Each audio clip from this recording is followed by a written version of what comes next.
This game has been one big full course meal for me to play, and by that I mean it makes you so full that you're sitting in bed with a food coma 3 days after you play it. With gorgeous graphics, you kind of forget how dire the situation for the crew is. While they're all dying of dehydration, you're looting some random area for the seventh time because I want new weapons. Who cares about them? Oh, your wife on the train who will whine any time you try to enjoy yourself?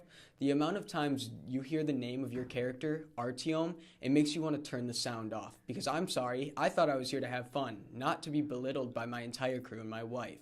Anyways, other than having to hear your name for the 100th time in one scene on the train, let me talk about the positive this game brings.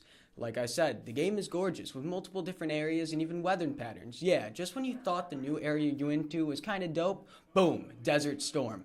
But once you take a breath in on that sweet, sweet radiated air, you'll feel intoxicated with weird monsters and other radioactive beasts coming out of nowhere. And when I mean nowhere, I mean straight out of the ground.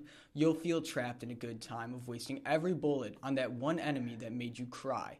There is indeed times of the day which is kind of sort of a negative, but it also is a very big positive because crazy stuff comes out at night, while your typical other living enemies takes a nap.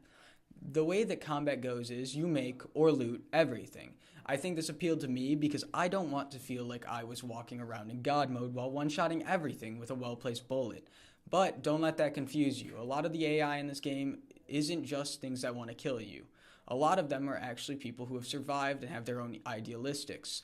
For example, one of the groups that you'll meet is an anti-technology cult, a group so afraid of technology that they've decided anyone who uses it must be satanic.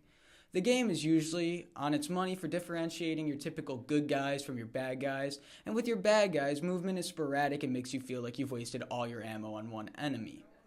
But this is where the game takes a turn for the worse. Did someone say good transition? Because I didn't hear it. There is a way to not waste your resources. Let me explain right now. I don't hate stealth games. Games like Payday have done a great job of saying, yo, you don't want to shoot nobody, you don't gotta. But this game, the otherwise masterpiece, forces it on you, like a mother forces her kid to eat greens. It shoves their awful stealth down your throat. What do you mean, I might ask? Oh, that's simple. The game has specific areas where you can choose to do things to make your character more happy with you.